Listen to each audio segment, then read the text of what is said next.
The compact crossover segment is a highly competitive one, but the Toyota RAV4 and Honda CR-V have dominated for so long it can feel like the rest of the pack is just playing for third place. Except it doesn't seem like Nissan got the memo with this overhauled Rogue, and it feels like it's fighting for first.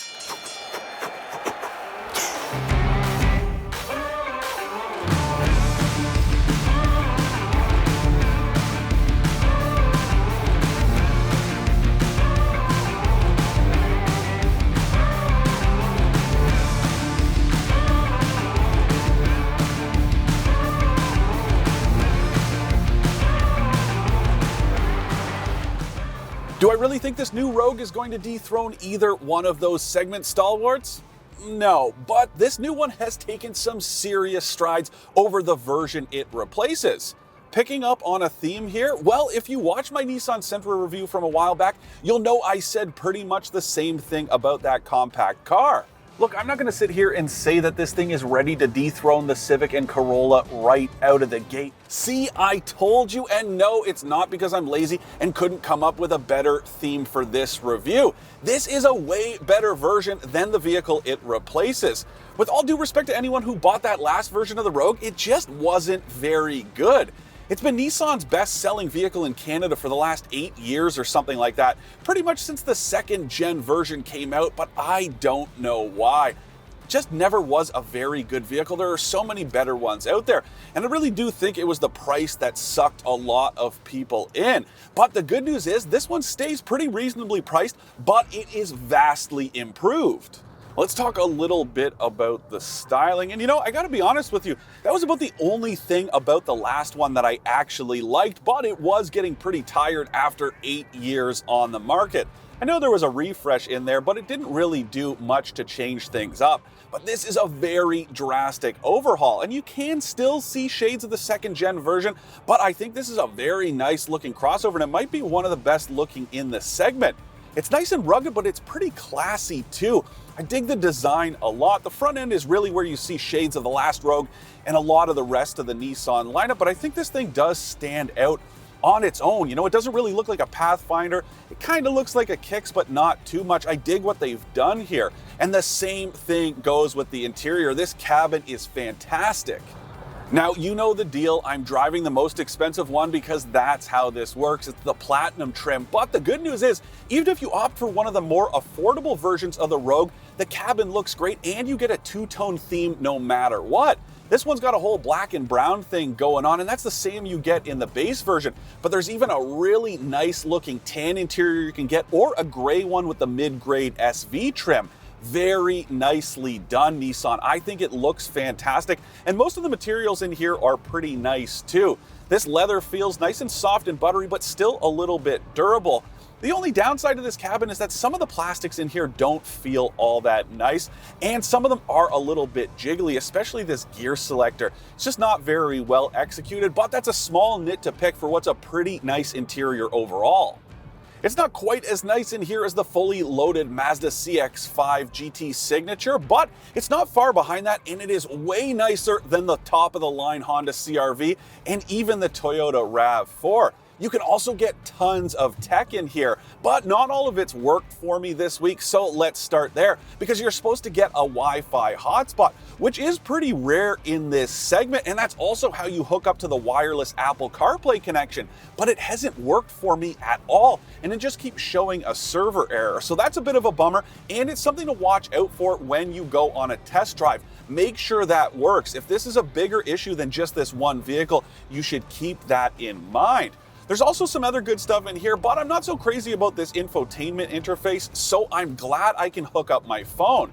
Apple CarPlay and Android Auto, well, those are both standard, and there's both USB-A and USB-C ports, so you can hook your phone up that way. Very cool stuff. Something else I really like in here, this digital gauge cluster. It's not quite as advanced as the one you'd get in a Mercedes or an Audi, but keep in mind, Nissan's a mainstream brand, and looking at it through that lens, this is fantastic. It's very configurable, so you can pull up different displays, you can run through different features and options, including the adaptive cruise control system that comes in SV and Platinum trims. That's probably the best on the mainstream market.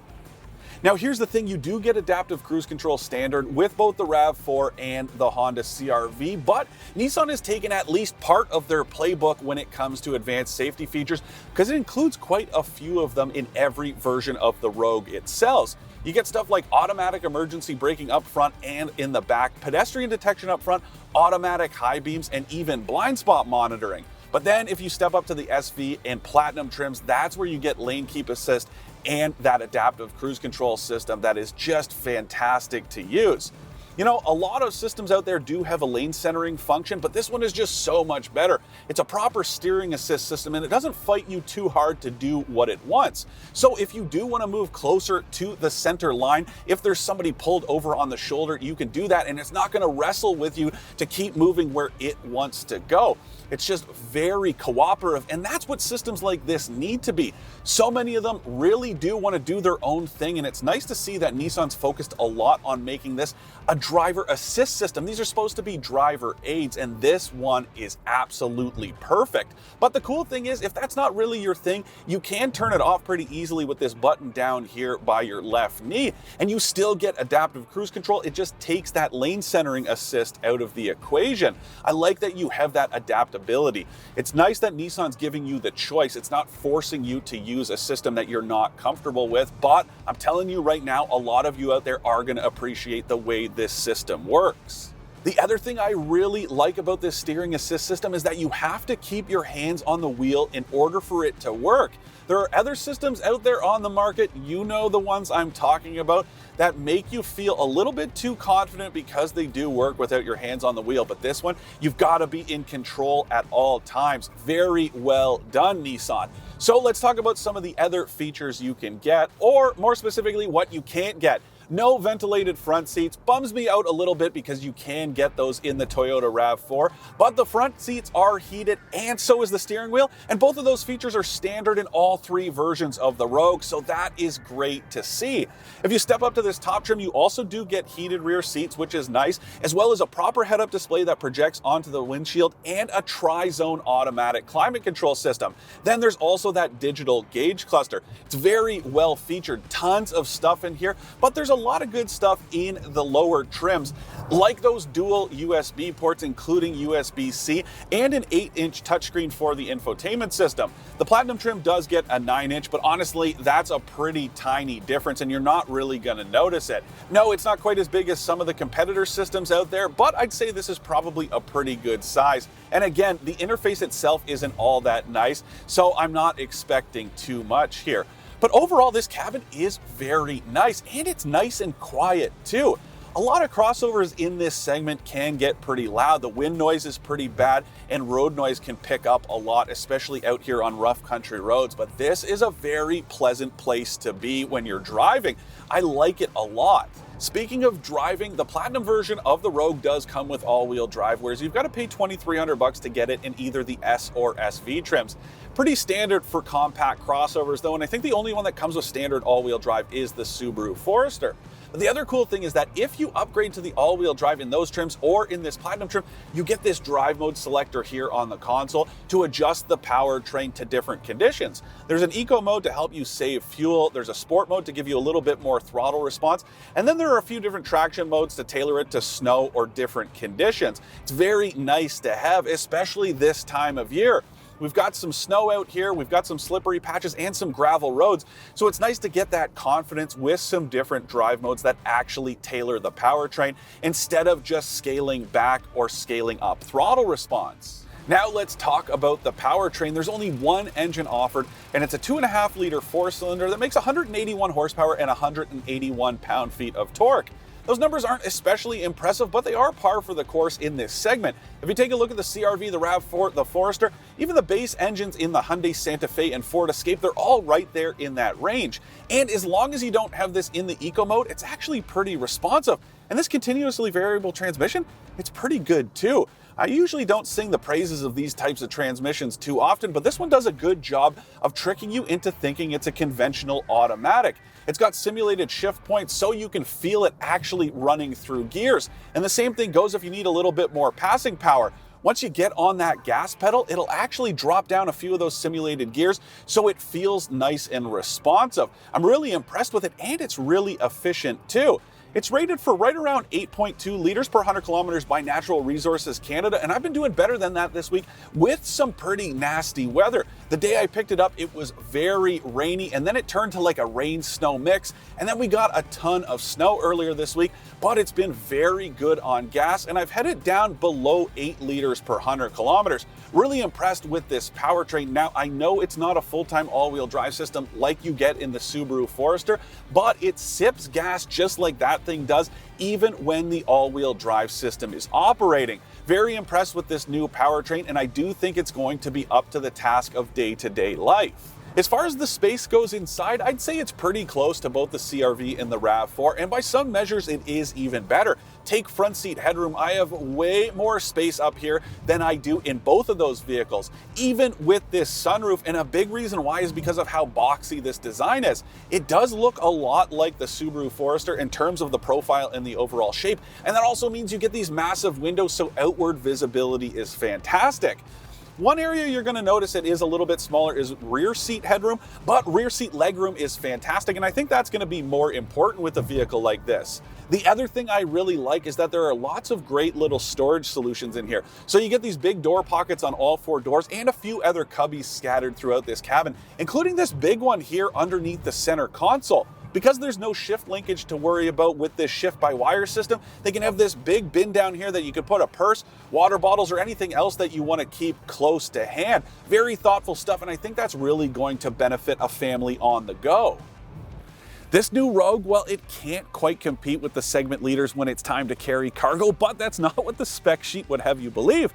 According to Nissan, there's just over 1,000 liters back here with the rear seats upright and more than 2,000 with them folded. And both of those measures would put it up there with the Honda CR-V and Toyota RAV4, but I'm here to tell you it comes up just short of both of those. If you look at the space, it's not quite as big, and the CR-V has a much lower liftover height.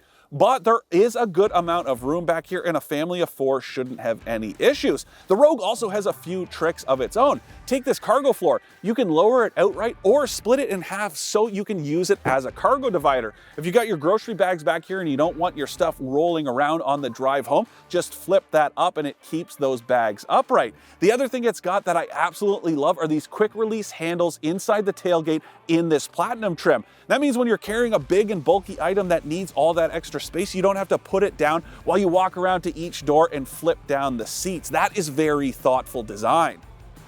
I definitely don't think Nissan's outright lying here, but there are a couple different methodologies manufacturers can use to measure cargo room, and I think that's what you're seeing here. Something tells me that Honda and Toyota are using the same method, and Nissan's using a different one that's just a little bit more generous, but I wouldn't let it get you down because there is tons of space, whether you're talking about up in the passenger area or when it comes to cargo room. And that finally brings us to pricing. If you want the cheapest version of the Rogue, you can buy budget $28,500 before fees and taxes. That is a few $100 more than the cheapest RAV4, but about $1,300 less than the cheapest CR-V you can buy. And then there's that SV model that adds good stuff like that great adaptive cruise control system. That's about $32,000 before fees and taxes. So right there in lockstep with the RAV4. If you want to add all-wheel drive to either of those trims, you're going to add $2,300 to the price. And then there is a premium package for the SV model. That's another $2,200. But again, the RAV4 has a similar pricing structure, so it is very cost competitive. And then finally, you have this platinum trim. That is a great deal. It's $40,000 before fees and taxes, which is cheaper than both the RAV4 and the CR-V. And really the only feature given up to the RAV4 is ventilated front seats, but there's lots of other good stuff in here, like that adaptive cruise control system, this digital gauge cluster, these heated front seats, the heated steering wheel, you name it. It's pretty decked out for the money, and it is very competitively priced. I'm really impressed with the package here. Do I think it's going to be able to dethrone either of those vehicles? Probably not, but rest assured, if you do take a Rogue out for a test drive, you are getting a lot of bang for your buck. To recap, I like the 2021 Rogue's new style, its great adaptive cruise control system, and all the tech you can get with it. I don't like some of the interior plastics, the infotainment interface, or some of the controls inside. After 8 mostly forgettable years on the market, this redesigned Nissan Rogue is everything a crossover like this should be. It's roomy, easy to drive, and comes with tons of tech. Is all that enough to help this thing knock out the reigning segment champs? Well, the short answer is no, which is a bit of a shame, but at least it's not for a lack of trying. Subscribe.